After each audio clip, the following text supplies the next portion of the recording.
Hi hello నమస్తే అందరికీ శుభోదయం. People's Post News morning headlines కి స్వాగతం. ముందుగా ఇవాళ ఏపీకి సంబంధించిన న్యూస్ పేపర్ హెడ్లైన్స్ చూద్దాం. చాలా దురదృష్టకరమైన సంఘటన అండి. ముందుగా మనం సాక్షి న్యూస్ పేపర్ ని చూస్తున్నాము. ఏడుకొండలవాడ ఎంత ఘోరం ఎంత ఘోరం, ఎవరి నేరం ఇది, ఎంతటి పాపం ఇది. వైకుంఠ ఏకాదశి టోకెన్ల జారీలో తొక్కిసలాట, 6 మృతి, పదుల సంఖ్యలో భక్తులకు గాయాలు. తిరుపతిలో టోకెన్ల కేంద్రాల వద్ద ఉదయం నుంచే పోటెత్తిన లక్షలాది భక్తులు. రాత్రి 8:35 ఒక్కసారిగా గేట్లు ఓపెన్. దూసుకెళ్లిన భక్తజనం. క్యూ లైన్ల నిర్వహణలో చేతులెత్తేసిన అధికారులు. అడుగడుగునా నిర్లక్ష్యం. ఫలితంగా తోపులాట, నలిగిపోయిన వృద్ధులు, చిన్నారులు, మహిళలు. రుయా స్విమ్స్ ఆసుపత్రులకు క్షతగాత్రుల తరలింపు. భక్తుల ఆర్తనాదాలతో దద్దరిల్లిన ఆధ్యాత్మిక నగరం. గోవిందనామాలతో ప్రతిధ్వనించాల్సిన చోట మృత్యుఘోష వినిపించింది. ఏడుకొండలవాడి సాక్షిగా భక్తుల ఆర్తనాదాలతో ఆధ్యాత్మిక నగరి దద్దరిల్లింది. ఇది చాలా ఎంత ఘోరం అండి. తిరుమల తిరుపతి దేవస్థానంలో నా చిన్నప్పటి నుంచి, నాకు ఊహ తెలిసినప్పటి నుంచి ఇలాంటి దుర్ఘటన ఎప్పుడూ జరగలేదు. మొట్టమొదటిసారి జరిగింది. భక్తులందరి ఆత్మకి శాంతి కలగాలని ముందుగా మనస్ఫూర్తిగా వేడుకుంటున్నాను. అసలు వైకుంఠ ఏకాదశి టోకెన్లు జారీ చేసేటప్పుడు ఇది ప్రతి సంవత్సరం ఉండేదే. ప్రతి సంవత్సరము అంత కట్టుదిట్టంగా ఏర్పాటు చేసిన వాళ్ళు ఈసారి ఎందుకు భద్రతలో జాగ్రత్తలు తీసుకోలేదు, ఎందుకు నిర్లక్ష్యం వహించారు? మరి ఈ పాపం ఎవరిది? భక్తులదైతే కాదు. ఎందుకంటే భక్తులు ఎవరైనా సరే టోకెన్స్ కోసం వెయిట్ చేస్తారు, తీసుకుంటారు. దర్శనం, స్వామివారి దర్శనం కోసం చాలా ఆతృతగా వెయిట్ చేస్తారు.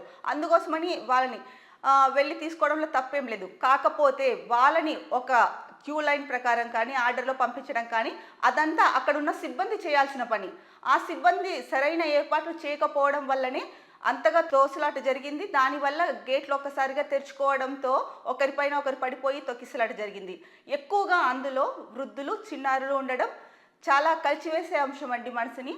మరి ఇది అసలు జరిగిపోయింది ఘోరం. అయితే ఆ కుటుంబాలకి ఇప్పుడు ఏం చేయలేము, మనిషిని అయితే తీసుకొచ్చి ఇవ్వలేము. మరి ఎవరు బాధ్యత వహిస్తారు దీనికి? ఇంత నిర్లక్ష్యం ఎందుకు? పరమ పవిత్ర తిరుమల తిరుపతి దేవస్థానం అంటే మనందరికీ తెలిసిందే ఎంత విశేషమైన పవిత్రమైన దేవస్థానం అన్నది. అలాంటి చోట గోవిందనామాలతో మారుమ్రోగాల్సిన దగ్గర ఆర్తనాదాలతో, కన్నీళ్లతో అందరూ విలపిస్తుంటే చూడడానికి అది ఎంతో బాధ కలిగించే అంశం. చాలా బాధాకరము. మరి ప్రభుత్వం అక్కడ ఒక టీటీడీ పాలక మండలి సంఘం ఉంటుంది, ఈవో ఉంటారు, జేఈఓ ఉంటారు. మరి వీళ్ళందరూ ఏం చేస్తున్నారు అంటే జనాలు వస్తారు, రద్దీ వస్తుందన్నది ఎప్పుడు తెలిసిన విషయమే. మామూలు రోజుల్లోనే చాలా మంది వస్తారు. అలాంటిది వైకుంఠ ఏకాదశి అంటే మన హిందువులకి, ముఖ్యంగా హిందువులకి చాలా పవిత్రమైన పండుగ. ఇలాంటి టైంలో టోకెన్లు విడుదల చేస్తున్నారు అంటే ఎంత జనాభా వస్తుంది అన్నది ముందుగానే ఈజీగా వాళ్ళు ఎక్స్పెక్ట్ చేయొచ్చు అనమాట, ఎంతమంది వస్తారు అన్నది. ఇది ఒక రకంగా నిర్లక్ష్యమే అండి. నిర్లక్ష్యం జరిగింది కాబట్టే అంతమంది చనిపోవాల్సి వచ్చింది. ఎందుకంటే తిరుమల తిరుపతి దేవస్థానంలో నాకు తెలిసి ఇలాంటి ఘటన ఇప్పటి వరకు ఎప్పుడూ జరగలేదు. ఇది కంప్లీట్గా అధికారులది. అక్కడున్న ఈవో, జేఈఓ, టీటీడీ అధ్యక్షుడు, చైర్మన్ ఎవరైతే ఉంటారో వీళ్ళది. ఏర్పాట్లు సరిగా చేసి ఉండింటే కనుక ఇంత ఘోరం జరగకపోయి ఉండేదేమో. ఇప్పుడు ఆ కుటుంబాలకి ఎవరు న్యాయం చేస్తారు? న్యాయం చేసినా కూడా ఆ మనిషిని అయితే తీసుకొచ్చి ఇవ్వలేరు. కాబట్టి ఇలాంటివి చేసేటప్పుడు కొంచెం జాగ్రత్త వహించాలి. ఇంకా ఇంతకంటే దీని గురించి మనం ఏం చెప్పగలుగుతామండి? ఇంత బాధాకరమైన విషయంలో ప్రభుత్వం ఇప్పటికైనా కళ్ళు తెరిచి, ఎవరైతే టీటీడీకి సపరేటు ప్రత్యేక పాలక మండలి ఇవన్నీ ఉంటాయి, వాళ్ళైనా ఇప్పటి నుంచి కళ్ళు తెరిచి ఎంతసేపు వీఐపీలు వస్తున్నారు లేదా వీఐపీల ఇదిలో పడిపోయి సామాన్య భక్తజనాన్ని తక్కువగా చేసి చూసి ఇలాంటివి జరగకోకుండా, ఘోరాలు జరగకోకుండా చూడాల్సిన బాధ్యత ఎంతైనా ఉంది. ఈ ఘటనతో అయినా సరే మేల్కొని మున్ముందు ఇలాంటివి జరగకుండా చూసుకోవాలనేసి విజ్ఞప్తి చేస్తున్నాం. ఇక తర్వాత ఐటెం చూసుకుంటే కనుక చూడండి, ఇక్కడ విజువల్స్ కూడా ఫొటోస్ ఇచ్చారు. ఒక్కసారిగా గేటు తెరవగానే వైకుంఠ ద్వార దర్శనం టోకెన్ కోసం కౌంటర్ వద్దకు దూసుకెళ్తున్న భక్తులు, తొక్కిసలాటలో పడిపోతున్న మహిళలు. అసలు ఈ జనాల్ని చూడండి, అసలు ఎంతమంది ఉన్నారు. అధికారులు ఎక్కడికి వెళ్ళారు, సెక్యూరిటీ సిబ్బంది ఎక్కడికి వెళ్ళింది, ఏంటండి ఇదంతా? అసలు తోపులాటలో భక్తుల మధ్య చిక్కుకుపోయి తీవ్ర భయాందోళనకు గురై విలపిస్తున్న చిన్నారి. చూసారండి పాప? అసలు ఆ జనాల్లో అసలు ఊపిరాడుతుందా? తోపులాటలో కింద పడిన ఓ యువకుడు, మహిళలు. ఇవన్నీ మనసుని ఎంత తీవ్రంగా కలిసివేస్తాయంటే పొద్దున్నే ఇలాంటి న్యూస్ చదవడం కూడా చాలా బాధాకరంగా అనిపిస్తోంది. ఇది అసలు ఇంకా మరి అక్కడ ఉన్న అధికారులు, సెక్యూరిటీ సిబ్బంది మనసుకు ఏమనిపిస్తోందో తెలియట్లేదు. కానీ చూస్తున్న సాటి మనిషిగా చూస్తున్న వాళ్ళకే ఇది ఎలా అంటే చాలా బాధతో నిండిపోయిన హృదయంతో చెప్పాల్సి వస్తుంది ఈ వార్త. ఇక తర్వాత వార్త చూసుకుంటే కనుక మనం నిన్న ప్రధానమంత్రి విశాఖకు వచ్చారు. దానికి సంబంధించిన బ్యానర్ ఐటమ్ ఒకటి ఇచ్చారు, అది చూద్దాం. హరిత హబ్గా విశాఖ. ఏయూ బహిరంగ సభలో ప్రధాని మోదీ. గ్రీన్ హైడ్రోజన్ ఉత్పత్తి కేంద్రంగా హైదరాబాద్. దేశంలో నెలకొల్పే 2 ప్లాంట్లలో ఒకటి ఇక్కడే. 2023లోనే గ్రీన్ హైడ్రోజన్ మిషన్ ప్రారంభించాం.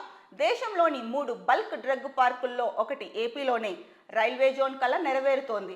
2 లక్షల కోట్లకు పైగా విలువైన ప్రాజెక్టులకు శంకుస్థాపనలు, ప్రారంభోత్సవాలు. సీఎం చంద్రబాబు డిప్యూటీ సీఎం పవన్తో కలిసి రోడ్ షో. ప్రధాని స్కూల్, తన స్కూల్ ఒక్కటేనన్న చంద్రబాబు. విశాఖకు వచ్చారు ప్రధానమంత్రి, బాగానే ఉంది. కాకపోతే మనం నిన్న న్యూస్ పేపర్ అనాలిసిస్లోనే ఒకటి చూసాము. ఆల్రెడీ శంకుస్థాపనలు చేసిన వాటికే మళ్ళీ ఇప్పుడు ప్రధాని చేత శంకుస్థాపనలు చేయిస్తున్నారు అన్న వార్త చదివాము నిన్న. సో నిన్న ప్రధానమంత్రి గారు వచ్చారు, వర్చువల్గా చాలా ప్రాజెక్టులకి శంకుస్థాపనలు చేశారు. తర్వాత ఏయూలో బహిరంగ సభ పెట్టారు, మాట్లాడారు, అంత బాగుంది. కాకపోతే విశాఖ స్టీల్ ప్లాంట్ గురించి చాలా రోజుల నుంచి ఆందోళన జరుగుతోంది. అక్కడ విశాఖ స్టీల్ ప్లాంట్ గురించి ప్రధాని మోడీ కానీ, లేకపోతే ఎన్నికలకి ముందు చంద్రబాబు నాయుడు ఏం చెప్పారండి? విశాఖ స్టీల్ ప్లాంట్ రక్షణ మాది, మేం దాన్ని రక్షిస్తాము, పరిరక్షిస్తాము అని మాట ఇచ్చారు. కానీ ప్రధానమంత్రి స్వయంగా ప్రధానమంత్రే విశాఖపట్నంకి విచ్చేసినప్పటికీ కూడా విశాఖ స్టీల్ ప్లాంట్ గురించి మాట్లాడకపోవడం ఒక రకంగా చూస్తే అంటే విశాఖ స్టీల్ ప్లాంట్ని సంరక్షించాలన్న ఉద్దేశం చంద్రబాబు నాయుడులో కనిపించలేదేమో అనిపిస్తోంది. స్వయంగా ప్రధానమంత్రి వచ్చినప్పుడు ప్రధానమంత్రికి చెప్పకుండా ఇంకెవరికి చెప్తారండి విశాఖ స్టీల్ ప్లాంట్ గురించి? దాని గురించి కాకోకుండా ఏదో ఇంకొకటి మిట్టల్ ప్రాజెక్ట్ అంట, దాని గురించి డిస్కస్ చేశారు. ఇదేమైనా న్యాయంగా ఉందా సీఎం గారు మీకు? అక్కడ విశాఖ స్టీల్ ప్లాంట్లో ఉద్యోగులు ఎంత ఆగ్రహంతో ఉన్నారంటే చంద్రబాబు నాయుడు మీద, ప్రధానమంత్రి స్వయంగా విశాఖకు వస్తే ఇక్కడే మాట్లాడలేని వాళ్ళు మీరు ఢిల్లీకి వెళ్ళి ఏం మాట్లాడతారో అన్న ఆగ్రహం విశాఖ స్టీల్ ప్లాంట్ ఉద్యోగుల్లో కనిపిస్తోంది. వాళ్ళకి ఒకలాంటి అభద్రతా భావం ఏర్పడింది. ఇది ఇప్పుడే కాదు, చాలా రోజుల నుంచి ఉంది. అంటే ఎన్నికలకు గెలవక ముందు వరకు ఒకటి, గెలిచిన తర్వాత ఒకట. అంటే ఏంటి, నావ దాటిన తర్వాత తెప్ప తగిలేయడం అంటే ఇదే అంటారు. దీనిపైన ప్రజలు చాలా జనాగ్రహం ఉందని చెప్పేసి కూడా ఒక న్యూస్ ఇచ్చారు, అది చూద్దాం. సర్కార్ నిర్వాహకంపై జనాగ్రహం. సమస్యలు పరిష్కరించాకే బల్క్ డ్రగ్ పార్కుకు శంకుస్థాపన చేయాలని డిమాండ్. ఆందోళనకు దిగిన మత్స్యకారులు, మహిళలు. వైఎస్ఆర్సీపీ, కాంగ్రెస్, సిపిఎం నేతల అరెస్ట్. ఇక్కడ ఫోటో కూడా వేశారండి. రాజయ్యపేటలో ధర్నా చేస్తున్న స్థానికులు. ఇంకా చంద్రబాబు నాయుడు గురించి ఇంతకంటే కూడా అంటే మనం స్పెషల్గా చెప్పుకోవాల్సిన అవసరం లేదనిపిస్తోంది. ఎందుకంటే ఆయన గురించి చూసిందే. ఎందుకంటే ఎన్నిసార్లు ముఖ్యమంత్రి అయ్యారు, ఎప్పుడు కూడా చెప్పినట్టు చేసిన దాఖలాలు అయితే ఎక్కడ మనకు కనిపించలేదు. ఇప్పుడు కూడా అదే దారిలో వెళ్తున్నారు. నిన్న సభ మొత్తం అంటే ప్రధానికి భజన అంటే చిరుతలు వాయిస్తారు చూడండి, అలా చిరుతలు వాయించడమే సరిపోయిందనమాట. ప్రధాని ఓహో ప్రధాని, ఓహో ఇది ప్రధాని అని చెప్పేసి చిరుతలు వాయించడమే సరిపోయింది. అంటే ఒక రకంగా భజన చేస్తున్నారు అంతే తప్ప డెవలప్మెంట్ అంశాల గురించి మీరేం చేశారు, ఏం మాట్లాడారు, ఏం ఒప్పందాలు కుదుర్చుకున్నారు, అన్నిటికన్నా ముందు మన విశాఖ స్టీల్ ప్లాంట్ని పరిరక్షించడానికి మీరు ప్రధాని గారితో ఏం మాట్లాడారు, అసలు ఒక్కసారైనా ఎత్తారా? లేదు. ఇదా అండి మీ నిర్వాహకం? ప్రధానమంత్రి గారిని పిలిపించింది, వర్చువల్గా శంకుస్థాపనలు చేపించింది, అంత బాగుంది. ఎంతసేపు మిమ్మల్ని మీరు పొగుడుకోవడమే. చంద్రబాబు నాయుడు గారు మోదీని పొగడడం, డిప్యూటీ సీఎం గారు మోదీని పొగడడం, మీరు పొగడుకోవడం. ఈ భజన పార్టీకి ఎందుకండి మోడీ గారిని పిలిపించి సమయం వృధా చేయడం? ఆ శంకుస్థాపనలు ఏంటో మీరే చేయొచ్చు కదా. మన తెలుగు ప్రజలు మన ప్రజల ఉద్యోగ భద్రత లేకపోతే మన వాళ్ళ అభివృద్ధి గురించి మాట్లాడకుండా, మనకు కావలసిన నిధుల గురించి మాట్లాడుకోకుండా మీరు ఎంతసేపు పొగడ్తలతోనో లేకపోతే ఇలా వర్చువల్ శంకుస్థాపనలు చేసి వదిలేసి అవి ఎప్పటికీ పూర్తి చేస్తారో కూడా తెలియదు. హెడ్లైన్స్లో మాత్రం పెద్దగా శంకుస్థాపనలు చేసాం, మేము ఇన్ని కోట్ల చేసాం, ఇన్ని లక్షల కోట్లు చేసాం అని ప్రగల్భాలకి పోవడం కాదు. యాక్చువల్గా చెప్పడం కన్నా కూడా పని చేసి చూపించడం ముఖ్యమండి. మీకు కొత్తగా చెప్పాల్సిన అవసరం లేదు సీఎం గారు, ఎందుకంటే మీరు చాలా అనుభవజ్ఞులు, మీకు అన్నీ తెలుసు. కానీ మీరు ఇలా ఎందుకు ప్రవర్తిస్తున్నారో కూడా ఇప్పుడు జనాలకి అర్థం కావట్లేదు. చాలామంది అంటే బయటకు వెళ్ళినప్పుడు అనుకుంటున్నది చెప్పారు, బట్ ఏవి కూడా ఇప్పటి వరకు ప్రాపర్గా 8 నెలల కాలం గడుస్తోంది, ప్రాపర్గా అమలు చేసింది ఏదీ లేదు. ఏదో ఒకటి అంటారు, పెట్టుబడులు అంటారు, విదేశాలు అంటారు, అదంటారు, పర్యటనలు అంటారు, కానీ చేసింది ఏముంది? చేసింది మాత్రం శూన్యమే. ఉన్న పథకాలని లేదా చక్కగా వెళ్తున్న వాటిని కూడా ఆపేస్తున్నారే తప్ప, మీరు ఒక్కటి గుర్తుపెట్టుకోవాలి ఏంటంటే, ప్రభుత్వం ఏర్పడ్డాక ఏ ప్రభుత్వమైనా సరే, మీరనే కాదు ఏ ప్రభుత్వం ఏర్పడినా ముందుగా గత ప్రభుత్వం ఏం చేసింది, వాళ్ళ మీద కక్ష సాధిద్దాం అన్నది ఏ గవర్నమెంట్ అయినా సరే అది ఉండకూడదు. మనం వచ్చాం, ప్రజలకు ఏం చేయాలి. అందులో ఆంధ్రప్రదేశ్ విడిపోయిన తర్వాత ప్రత్యేక రాజధాని అంటూ ఏమీ లేదు. మీరు ఎంతసేపు అమరావతి అమరావతి అంటున్నారు. అమరావతి మీదనే ఫోకస్ చేస్తున్నారు కానీ ఇతర ప్రాంతాల మీద ఏం ఫోకస్ చేయట్లేదు. అంటే అమరావతి డెవలప్ అయితే రాష్ట్రం డెవలప్ అయిపోయినట్టేనా? రాష్ట్ర జీడిపి పెరిగిపోయినట్టేనా? కాదు కదా. అమరావతి ఒకటే కాదు, అన్ని ప్రాంతాలని, అన్ని జిల్లాలని, అన్ని గ్రామాలని, మండలాలని ఎప్పుడైతే మీరు పట్టించుకొని అభివృద్ధి వైపు పయనం చేస్తారో అప్పుడే రాష్ట్ర అభివృద్ధి చెందుతుంది. ఒక్క అమరావతితో జరిగేది ఏమీ లేదు అక్కడ. ఇక మరో ముఖ్యమైన బ్యానర్ ఐటమ్ చూస్తే, పార్టీ జెండా మోసిన ప్రతి కార్యకర్తకు అండగా ఉంటాం, వైఎస్ఆర్సీపీ అధ్యక్షుడు వైఎస్ జగన్ భరోసా. అన్యాయానికి గురైన ప్రతి కార్యకర్తకు తోడుగా నిలుస్తాం. మీపై అన్యాయాలు చేసిన వారి పేర్లు గుర్తుపెట్టుకోండి. వాళ్ళే కొడుతున్నారు, వాళ్ళే అక్రమంగా కేసులు పెట్టి వేధిస్తున్నారు. రేపు అలాంటి వాళ్ళందరినీ చట్టం ముందు ఖచ్చితంగా నిలబెడతాం. 6 నెలలకే కూటమి ప్రభుత్వంపై తీవ్ర ప్రజా వ్యతిరేకత. విద్య, వైద్యం, వ్యవసాయం, పాలన బాధ్యత నుంచి తప్పుకున్న సర్కారు. ఎన్నికల హామీలన్నీ గాలికి. సూపర్ 6 లేదు, సూపర్ 7 అసలే లేదు. గతంలో మనమిచ్చిన పథకాలను రద్దు చేశారు. ఇస్తున్నదల్లా స్కామ్లు, బాదుడే బాదుడు. బాబు మోసాల గురించి ఆ రోజే చెప్పాను. రాజకీయాల్లోకి వ్యక్తిత్వం, విలువలు ముఖ్యం. అందుకే అబద్ధాలు చెప్పలేదు. ప్రజలకు అండగా నిలవాల్సిన సమయం ఇది. సోషల్ మీడియా ద్వారా బాబును నిలదీద్దామని చెప్పేసి నిన్న మాజీ ముఖ్యమంత్రి వైఎస్ జగన్ ప్రెస్ మీట్ ఏర్పాటు చేశారు. ఆ ప్రెస్ మీట్లో ఈ మాటలు ఇప్పుడు మనం చెప్పుకున్నవన్నీ కూడా చెప్పి కార్యకర్తలని, ప్రజలని, అంటే ప్రజలకు మేము వస్తున్నాం, మీరు ధైర్యంగా ఉండండి అని అండగా ఉన్నారు. ఇంకొకటి, కార్యకర్తల్లో జోష్ నింపారనమాట. సో ఇప్పటి వరకు అంటే కార్యకర్తల విషయంలో కొంత ఇదిగా చేసాం, ఒక రకంగా చూసాము. ఇప్పటి నుంచి అలా చూడము, ఇంకొకలాగా చూస్తామని చెప్పేసి జగన్ కార్యకర్తలకు హామీ ఇవ్వడం జరిగింది.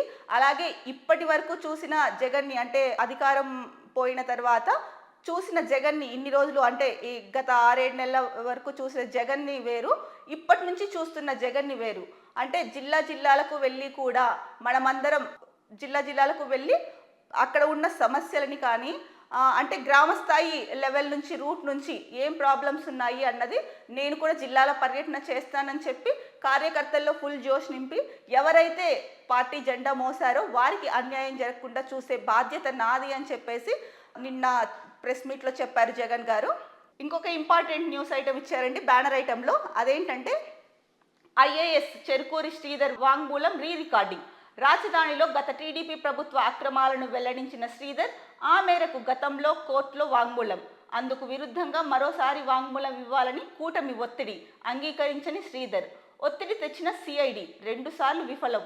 3వ ప్రయత్నంలో పంతం నెగ్గించుకున్న సిఐడి మఫ్టీ పోలీసుల పహారా మధ్య రికార్డింగ్. ఏంటండి, మనం ఎక్కడ బతుకుతున్నాము? సమాజంలోనే ఉన్నాం కదా, మనమేం హిట్లర్ పాలనలో లేం కదా. ఆల్రెడీ ఒకసారి ఐఏఎస్ చెరుకూరి శ్రీధర్ గారు గత టీడీపీ ప్రభుత్వ అక్రమాలను వెల్లడించారు. సో ఇప్పుడు కూటమి ప్రభుత్వం అధికారంలోకి వచ్చింది కాబట్టి అతన్ని ఆల్రెడీ ఒకసారి చెప్పారు ఏమేమి జరిగాయో అక్రమాలని. వాటిని అంటే అది ఇట్లా జరగలేదు అని చెప్పడం కోసమేమో పట్టుబట్టి మళ్ళీ రికార్డింగ్ చేయించారంటే కనుక ఇది అన్యాయం కాదా? న్యాయం అంటే అందరికీ చట్టం ఎవరికి చుట్టం కాదు, అందరికీ సమానమే, అందరికీ న్యాయం జరుగుతుంది అని చెప్పి మీరే ఇలా ప్రవర్తిస్తే సామాన్య జనాలకి మీ నుంచి ఏం నేర్చుకుంటారు? రేపొద్దున పిల్లలు స్కూల్స్, కాలేజ్కి వెళ్ళాల్సిన విద్యార్థులకు మీరు ఇచ్చే సందేశం ఏంటి వీటి ద్వారా? సిబిఎన్ గారు ఒకసారి ఆలోచించుకోండి మీరే. ఇక ఇంకో మరో బ్యానర్ ఐటమ్ ఎడ్యుకేషన్ గురించి ఇచ్చారు. ఇంటర్ విద్యలో సంస్కరణలు. 2025-26 విద్యా సంవత్సరం నుంచి NCERT పాఠాలు, జేఈఈ నీట్కు అనుగుణంగా సైన్స్ సిలబస్, ఆర్ట్స్ సబ్జెక్టుల్లోనూ థియరీతో పాటు ప్రాజెక్టు వర్కుకు మార్కులు. ఎంపీసీ, బైపీసీ పరీక్షల్లో 5 పేపర్లు, ఆప్షనల్గా 6వ పేపర్. ఇంటర్ మొదటి ఏడాది బోర్డు పరీక్షల రద్దుపై ప్రతిపాదనలు. ఈ నెల 26లోగా సంస్కరణలపై సలహాలు, సూచనలకు ఆహ్వానం. ఇంటర్ బోర్డు కార్యదర్శి కృతికా వెల్లడి. సో అయితే రాబోయే అకాడమిక్ ఇయర్కి ఇంటర్ విద్యలో మార్పులు, చేర్పులు రాబోతున్నాయి. అంటే కొత్తగా ఇంటర్ జాయిన్ అయ్యే విద్యార్థులకి న్యూ సిలబస్ ఉండే అవకాశం ఉంది. చూద్దాం మరి ఎలాంటి అంటే ఎన్సీఈఆర్టీ పాఠాలు పెడతామంటున్నారు. పెడితే మంచిదే, చూద్దాం ఎలా ఉంటుందో, ఎంతవరకు ఇంప్లిమెంట్ చేయగలుగుతారో. సో ఇంకా మరో నెక్స్ట్ పేపర్ మనం ఆంధ్రజ్యోతి చూస్తున్నామండి. ఆంధ్రజ్యోతిలో కూడా బ్యానర్ ఐటమ్ తిరుమల తిరుపతి దేవస్థానంలో జరిగిన దుర్ఘటన గురించి ఇచ్చారు, పెను విషాదం అని. మనం దీని గురించి ఇదివరకే మాట్లాడుకున్నాం. తర్వాత ఐటమ్ ఆంధ్రాకు అండ, నిన్న ప్రధాని మోడీ విశాఖకు వచ్చారు కదా, దాని గురించి బ్యానర్ ఐటమ్ కింద ఇచ్చారు. ఆంధ్రాకు అండ, మీ సంకల్పానికి మా సహకారం, ప్రధాని భరోసా.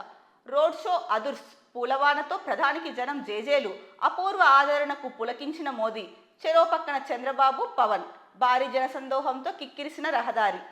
ఆంధ్రుల ఆశయాల సాధనకు తోడ్పడతాం, బాబు విజన్ 2047కు సంపూర్ణ మద్దతు. ఇప్పుడు ఏం చేస్తున్నాము, విజన్ సరే, ఒక విజన్ ఉంటుంది, ఒక ఇయర్ అని పెట్టేసుకుంటాము, ఆ టైంకి ఇవన్నీ అచీవ్ చేయాలన్నది ఉంటుంది. కానీ స్టెప్ బై స్టెప్ ఏం చేస్తున్నాము అన్నది చెప్పాల. ఇక్కడ వీళ్ళే ఇచ్చారు క్లియర్గా, పూలవాడతో ప్రధానికి జేజేలు, ఓకే ప్రధానమంత్రి చేస్తాము, కాదనట్లేదు. అపూర్వ ఆదరణకు పులికించిపోయిన మోదీ, ఆ పక్కన బాబు ఈ పక్కన పవన్, చిరతలు కొడతా అనుకుంటా, అటువైపు ఒకరు ఇటువైపు ఒకరు మోదీ గారికి అసలు సమస్యలు చెప్పుకోకుండా భజన చేస్తూ ఉంటే పాపం మోడీ గారు కూడా తెలియకోకుండా, అంటే తనకి తెలియదు కదా ఇక్కడ ఏం జరుగుతుందో వాస్తవము, పాపం వాళ్ళ భజన పాటలో పడిపోయి తను కూడా అదే నిజం అనుకొని నమ్మేసినట్టున్నారు. అది కాదు కదా రాష్ట్రానికి కావాల్సింది. ప్రధాని మోడీ వచ్చారంటే ఏం చేయాలండి, మనకున్న సమస్యల్ని చెప్పాలి, చెప్పి మనకు రావాల్సిన నిధులు, ప్రత్యేక హోదా అన్నారు, అది ఆంధ్రప్రదేశ్ విడిపోయిన తర్వాత, ఉమ్మడి ఆంధ్రప్రదేశ్ విడిపోయిన తర్వాత మీరే అధికారంలోకి వచ్చారు, ప్రత్యేక హోదా సాధించలేకపోయారు, తర్వాత గవర్నమెంట్ మారింది, తర్వాత మళ్ళీ ఇప్పుడు మీరే వచ్చారు, పోనీ ఇప్పుడైనా దాని గురించి పోరాడుతున్నారా? ఎందుకంటే ఎన్డీఏ కూటమి ప్రభుత్వం, మీలో బీజేపీ కూడా ఉంది కదా, టీడీపీ జనసేన బీజేపీ మూడు కలిసే కదా ప్రభుత్వం ఏర్పాటు చేశారు. మరి ఇప్పుడు కూడా ప్రత్యేక హోదా సాధించలేరా? అంటే మన రాష్ట్ర అభివృద్ధి ముఖ్యం కదా మీకు? 2047 వరకు విజన్ పెట్టుకున్నారు. ఇన్ ఇయర్స్లో అంటే ఒక చిన్న చిన్న విజన్స్ పెట్టుకొని వెళ్ళొచ్చు కదా, ఒకేసారి 2047 ఎందుకండి? మొన్న మధ్య ఇయర్ ఒకటి చెప్పారు, మళ్ళీ ఇప్పుడేమో 47కి వెళ్ళిపోయారు. యువకులకి ఉద్యోగాలు కానీ, లేకపోతే ఏదైనా ఒక పరిశ్రమ పెట్టుకుందాం, లేదా సొంతంగా బిజినెస్ చేసుకుందాం అనుకుంటే వాళ్ళకి కానీ మీరు అసలు ఎలాంటి ప్రోత్సాహకాలు అందిస్తున్నారు? ఎంతసేపు విదేశీ పెట్టుబడులు అంటారు, తెచ్చింటేదే ఉండదు, కానీ పేపర్లలో మాత్రం లక్షల కోట్ల విదేశీ పెట్టుబడులు అని ఉంటాయి. దీన్ని ఎలా చూడాలి ఏమో మనకే అర్థం కావట్లేదు. కాకపోతే ప్రజలు మీరు అనుకున్నంత అమాయకులైతే కాదు, అందరిలోనూ మార్పులు వచ్చాయి, అందరూ అన్నీ గమనిస్తున్నారు. దీన్ని దృష్టిలో పెట్టుకొని మీరు ఈ 4.5 సంవత్సర కాలమైనా సరే అభివృద్ధి వైపు రాష్ట్రాన్ని నడిపించి, ఒక్క అమరావతి మీదే మీరు కన్నేసి ఆ చుట్టూ మాత్రమే కాకుండా మొత్తం రాష్ట్రాన్ని అభివృద్ధి చేసి, ప్రపంచంలో కాదు కానీ దేశంలో అయినా మొదటి 3 స్థానాల్లో నిలబెట్టే ప్రయత్నం చేయండి మీ ఎక్స్పీరియన్స్తో బాబు గారు. ఇదే మేము కోరుకుంటున్నది. ఎంతసేపు భజనలు చేసుకుంటూ ఉండడం కాదు. పెట్టారండి ఐటమ్, అది కూడా అభివృద్ధి అంటేనే ఆంధ్ర అనేలా ముందుకు వెళ్తున్నాం. వైసీపీ చీకటి పాలన నుంచి వెలుగులోకి, కూటమిపై ప్రజలు నమ్మకం ఉంచారు, ఫలితంగానే 2 లక్షల కోట్ల ప్రాజెక్టులు, మోదీ బాబు నేతృత్వంలో అభివృద్ధి పథంలోకి, వారిద్దరి నుంచి నేర్చుకుని పనిచేస్తున్న విశాఖ సభలో డిప్యూటీ సీఎం పవన్ కళ్యాణ్. ఇది చాలా హాస్యాస్పదం అనిపిస్తుంది. ఎవరు న్యూస్ చదివినా కూడా ఈ పాయింట్స్ ఎవరైతే ఇప్పుడు చదివితే అది నిజంగానే చాలా హాస్యాస్పదంగా ఉంది. అంటే మనకు కావాల్సింది మాటలు కాదండి, చేతలు. మీరు చేసి చూపించండి, అప్పుడు నమ్మకం ఉంచుతారు. మీకు మీరే ఎలా చెప్పుకుంటారు కూటమిపై ప్రజలు నమ్మకం ఉంచారని? మీరు గ్రామానికి వెళ్ళేసి ఒకసారి సర్వే చేయండి, మీ పైన ఎంత నమ్మకం ఉందో మీకే తెలుస్తుంది. మాటలు వద్దండి, చేతలు చేసి రాష్ట్రాన్ని అభివృద్ధి పథంలో ముందుకు తీసుకెళ్ళండి. యువశక్తి ఎక్కువగా ఉంది మన రాష్ట్రంలో, ఆంధ్రప్రదేశ్ రాష్ట్రంలో, దాని మీద ఫోకస్ చేయండి. అంతేగాని మాటలతో కాలం గడిపేసి 5 ఏళ్ళ కాలం గడిపేసి వృధా చేయకండి సమయం.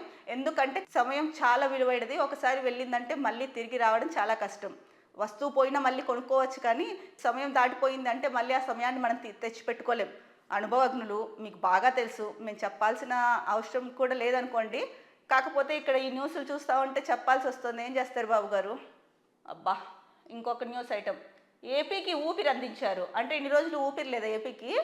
ఉంది కదండి, చక్కగా ఇంగ్లీష్ మీడియం స్కూల్స్, పిల్లలకి మంచి పౌష్టికాహారము, మెడికల్ కాలేజెస్ వచ్చాయి, తర్వాత చాలా అభివృద్ధి, సంక్షేమమే కాదు, సంక్షేమం ఒక కన్ను అయితే అభివృద్ధి, ఎక్కడైతే సంక్షేమము అభివృద్ధి రెండు ఒకదానికి ఒకటి లింక్ అయి ఉంటాయి. ఇది ఎవరైతే గమనించి దృష్టిలో పెట్టుకుంటారో అప్పుడే రాష్ట్రం సంపూర్ణంగా అభివృద్ధి జరుగుతుంది. అలా కాదు, ఓన్లీ పెట్టుబడులు మాత్రమే తీసుకొచ్చి పెట్టేస్తాము, దాంతోనే రాష్ట్రం అభివృద్ధి అవుతుంది అనుకుంటే కనుక అది పప్పులో కాలేసినట్టే. ఇక నెక్స్ట్ న్యూస్ పేపర్ చూద్దామండి. నెక్స్ట్ న్యూస్ పేపర్ దిశలో ఏం న్యూస్ వచ్చిందో చూద్దాం. సో దిశ న్యూస్ పేపర్లో హెడ్డింగ్స్ ఏమున్నాయి చూద్దాం. ఇవాళ ఆల్మోస్ట్ అన్ని న్యూస్ పేపర్స్లోనూ తిరుమలలో జరిగిన దురదృష్ట ఘటన గురించే ఇచ్చారు బ్యానర్ ఐటమ్. అలాగే ప్రధాని మోదీ పర్యటన గురించి ఇచ్చారు. చంద్రబాబుకు భద్రత పెంపు, సీఎం రక్షణ వలయంలోకి కౌంటర్ యాక్షన్ టీం, మావోయిస్టుల ముప్పు పెరిగిన నేపథ్యంలో నిర్ణయం. చంద్రబాబు నాయుడికి మావోయిస్టుల ముప్పు ఉందని చెప్పేసి ఈ న్యూస్ ద్వారా తెలుస్తోంది. సో జాగ్రత్తగా ఉండాల్సిన అవసరం ఎంతైనా ఉంది. అందుకనే ఆయనకి సీఎం రక్షణ వలయంలోకి కౌంటర్ యాక్షన్ టీంని తీసుకున్నారంట. ప్రధాన బ్యానర్గా ఇచ్చారు, బ్యానర్ ఐటమ్గా. మరో మంచి వార్త అండి. భారత్ స్పేస్ స్టేషన్కు కేంద్రం గ్రీన్ సిగ్నల్, ప్రధాని మోడీ అనుమతించారు. 2028లో తొలి మాడ్యూల్ లాంచ్, ఇస్రో కొత్త చీఫ్ నారాయణ్. ఇప్పటికే ఇస్రో చాలా ప్రయోగాలు చేసి విజయవంతమైంది. అభివృద్ధి చెందిన అమెరికా, రష్యా వీటన్నిటినీ కూడా వెనుకకు నెట్టేసి వాటి పక్కన కాకుండా మొదటి స్థానం సంపాదించిందని చెప్పాలి. ఇటీవల మనం కూడా చూసాము, 8 అలసంద గింజల్ని పెట్టి ఇస్రో పంపించింది కదా, ప్రయోగం చేసింది. సో అక్కడ అలసంద గింజలు మొలిచి 2 ఆకులు వచ్చిన విషయాన్ని కూడా మనం న్యూస్ పేపర్లో చూసాము. అది చాలా ఒక తెలుగు వారిగా, భారతీయులుగా మనం చాలా గర్వించదగ్గ విషయం అండి. ఇస్రో చాలా ప్రయోగాలకి నెలవైంది. అందులోనూ చేస్తున్న ప్రతి ప్రయోగం కూడా సక్సెస్ అవుతోంది. అంటే అంత పకడ్బందీగా, అంత నిబద్ధతతో చేసుకుంటూ వెళ్తున్నారు. Hats off ISRO. చాలా రోజుల తర్వాత ఒక మంచి ఐటెం చూస్తున్నాం ఇక్కడ. మాతృభాషలో మాట్లాడని వాళ్ళకి ఓట్ అయ్యొద్దు, తెలుగు రాష్ట్రాల్లో పాలన తెలుగులోనే జరగాలి, ఉత్తర్వులు మాతృభాషలోనే ఉండాలి, ప్రపంచ తెలుగు మహాసభలో మాజీ ఉపరాష్ట్రపతి వెంకయ్య నాయుడు. నిజమే కదండి, తెలుగు భాషా దినోత్సవం వచ్చిన రోజు మాత్రం మాట్లాడుకుంటాము, తెలుగే మాట్లాడాలి, తెలుగు చేయాలి, తెలుగులోనే ఏదైనా ఉండాలని. ప్రభుత్వం కూడా ఆ రోజు మాత్రమే, అంటే ఏదో మొక్కుబడిగా తెలుగు భాషా దినోత్సవం కదా అని చెప్పేసి ఆ రోజు నివాళులు అర్పించడాలు, సంతాప సభలు పెట్టర్లే కానీ వాళ్ళ గురించి పొగడాలు ఇలాంటివన్నీ చేస్తారు. కానీ ఎక్కడ అండి తెలుగులో మాట్లాడుతున్నారు? తెలుగు వచ్చిన వాళ్ళైనా కనీసం ఒక తెలుగు పర్సన్ ఇంకో తెలుగు పర్సన్తో కలిసినప్పుడైనా తెలుగు మాట్లాడుకోవచ్చు. తెలుగు మాట్లాడడం, ఇంగ్లీష్ ఉండాలి. ఎందుకు? ఈ కాంపిటీషన్ యుగంలో ఒకరికి ఒకరు, అంటే జాబు, ఈ పోటీ ప్రపంచంలో మనం మెరుగ్గా ముందుకు వెళ్ళాలి అంటే మనకు ఇంగ్లీష్ కమ్యూనికేషన్ చాలా ఇంపార్టెంట్. వృత్తిపరంగా, జాబు పరంగా ఇంగ్లీషు, ఇతర భాషలు చాలా అవసరం. కానీ మాతృభాషను మాత్రం మర్చిపోకూడదు కదండి. సో దీనికి ఏంటి అంటే, ఎవరికి వారే కాకుండా రాష్ట్ర ప్రభుత్వం కూడా కొన్ని చర్యలు తీసుకొని వాటిని అమలు చేయాలి స్ట్రిక్ట్గా. అప్పుడే మనం మన తెలుగు భాషని రక్షించుకోగలుగుతాం. మనకు తెలియకుండానే మనం మాట్లాడే భాషలో చాలా పదాలు ఇంగ్లీష్ పదాలు వచ్చేస్తున్నాయి. ఎందుకంటే తెలియకుండానే దానికి అలవాటు పడిపోయారు అలా. సో మనం దాన్ని తెలుగులో చెప్పినా కూడా, ఇప్పుడు నేను పూర్తి తెలుగులో ఎక్స్ప్లెయిన్ చేయగలుగుతాను. తెలుగులో చెప్పాను అనుకోండి, కొంతమందికి ఆ పదాలు కూడా అర్థం కావట్లేదు. ముఖ్యంగా ఇప్పుడున్న యువత పిల్లలకి అయితే కనుక తెలుగు వర్డ్ చెప్పినా కూడా అదేదో ఏంటి తెలుగులో చెప్పండి అని. నిజంగా ఇది ప్రాక్టికల్గా జరిగింది. నేను ఎప్పుడైనా మాట్లాడినప్పుడు కూడా తెలుగులో ఏమంటారు దీన్ని అన్నారు. అయ్యో నేను చెప్పిందే తెలుగు అమ్మ తల్లి ఇది అని చెప్పాల్సిన పరిస్థితి వచ్చింది. నాకు ఇలాంటి అనుభవాలు చాలాసార్లు ఎదురయ్యాయి. 1 కాదు 2 కాదు, 10ల సంఖ్యలోనే ఎదురయ్యాయి. సో అంటే ఇంగ్లీష్ పదాలు మనకు తెలియకుండానే మన జీవితంలో అంతగా ఇమిడిపోయాయి అన్నమాట. ఇప్పుడు రోడ్డు మీద వెళ్తున్నాం, రోడ్డు అనేసి రోడ్డు అలవాటైంది. సో నేను రహదారి మీద వెళ్తుంటే బైక్ వచ్చి గుద్దబోయింది అని చెప్తే రహదారి అంటే అలా అయిపోయింది, అలా తయారైందనమాట. సో దీనికి అంటే మన మాతృభాషను కాపాడుకోవడానికి వెంకయ్య నాయుడు గారు చెప్పినట్టు తెలుగు రాష్ట్రాల్లో పాలన తెలుగులోనే జరగాలి, ఉత్తర్వులు కూడా మాతృభాషలోనే ఉంటేనే కదండి. అందరికీ ఇంగ్లీష్ వచ్చుండదు, రావాలని కూడా రూల్ ఏం లేదు. కాకపోతే ఉద్యోగ రీత్యా లేదా బిజినెస్ రీత్యా ఎవరికైతే ఇంట్రెస్ట్ ఉంటుందో వాళ్ళు నేర్చుకుంటారు. మనం చాలా అంటే మన రాష్ట్రంలో, మన తెలుగు రాష్ట్రాల్లో గ్రామీణ ప్రాంతాలు ఎక్కువగా ఉన్నాయి. సో మనం గ్రామీణ ప్రాంతాలని కూడా దృష్టిలో పెట్టుకొని, గ్రామీణ ప్రజల్ని దృష్టిలో పెట్టుకొని చేయాలి ఏ పని చేసినా కూడా. ఇక్కడ ఇంకొక న్యూస్ ఐటమ్ చూస్తే కనుక, ఓటమి నుంచి పాఠాలు నేర్చుకోని జగన్, వైసీపీ హయాంలో వైద్య రంగంపై నిర్లక్ష్యాన్ని ఎత్తి చూపిన మంత్రి సత్యకుమార్. కూటమి ప్రభుత్వంపై వైసీపీ అధినేత విమర్శలకు ఘాటైన కౌంటర్. ఇది అందరికీ తెలిసిన బహిరంగ సత్యం. ఏంటంటే ఓటమి నుంచి పాఠాలు నేర్చుకొని జగన్ ముఖ్యంగా ఈయన వైద్య రంగం పైన నిర్లక్ష్యం అని చెప్తున్నారు. వైద్య రంగం పైన ఎవరంటే నిర్లక్ష్యం వహిస్తున్నది ప్రజలందరికీ తెలుసు. ఆరోగ్యశ్రీలోకి 1000 పైగా ఉన్నదాన్ని ఇంకా అంటే కొత్త అనారోగ్యాలని చేర్చి 3000 దాకా తీసుకొచ్చారు. ఆరోగ్యశ్రీ డబ్బుని కూడా 25 లక్షల వరకు పరిమితిని పెంచారు. దీన్ని ఎలా తగ్గించాలి అని చూస్తూ నిన్న ఒక ఆర్టికల్ వచ్చింది. ఆరోగ్యశ్రీని నిర్వీర్యం చేస్తున్నారు, 3000 కోట్లు బకాయిలు ఆసుపత్రులకు చెల్లించాల్సి ఉంది, చెల్లించకపోవడం వల్ల నెట్వర్క్ ఆసుపత్రుల్లో వైద్యం అందించడం లేదు అన్నది. మరి దీని గురించి మాట్లాడుకోకుండా మీకు 3000 కోట్లు కట్టలేరా అండి? ప్రజల ఆరోగ్యం ముఖ్యం కదా మీకు? మళ్ళీ వైద్య రంగం పైన గత ప్రభుత్వం జగన్ని విమర్శిస్తున్నారు. కొంచెమైనా ఇది ఉండాలండి. ప్రజలు అన్నీ గమనిస్తున్నారని ఇందాకనే కదా చెప్పాను. ఇలా అసత్య ఆరోపణలు ఎలా చేస్తారు? పేరు మాత్రం సత్యకుమార్, చేసేటివేమో అసత్య ఆరోపణలు. ఏంటండి ఇది అసలు? మీకైనా అనిపిస్తోందా? మీకు అలాంటివి ఏమి అనిపించవు కదా? వైద్య అంటే గత సర్కార్ అంటే మాజీ ముఖ్యమంత్రి జగన్ ఉన్నప్పుడు విద్య, వైద్యం, ఆరోగ్యం ప్రధానంగా ఈ మూడే కాకుండా ఇతర సంక్షేమ పథకాలు, అభివృద్ధి కార్యక్రమాలు చాలా చేశారో అందరికీ తెలిసిందే. కానీ ఈ 3 రంగాల మీద ఎక్కువ దృష్టి పెట్టి ఎంత అభివృద్ధి చేశారో అందరికీ తెలిసిందే. సత్యకుమార్ గారు, మీరు ఇప్పుడు అసత్య ఆరోపణలు చేసినా కూడా ఎవరు నమ్మే స్థాయిలో లేరండి. ఇది ఇవాల్టి ఏపీకి సంబంధించిన న్యూస్ పేపర్ అనాలిసిస్. రేపు న్యూస్ పేపర్ అనాలిసిస్లో మళ్ళీ కలుద్దాం. అంతవరకు సెలవు, నమస్కారం. Be happy, stay strong, stay healthy.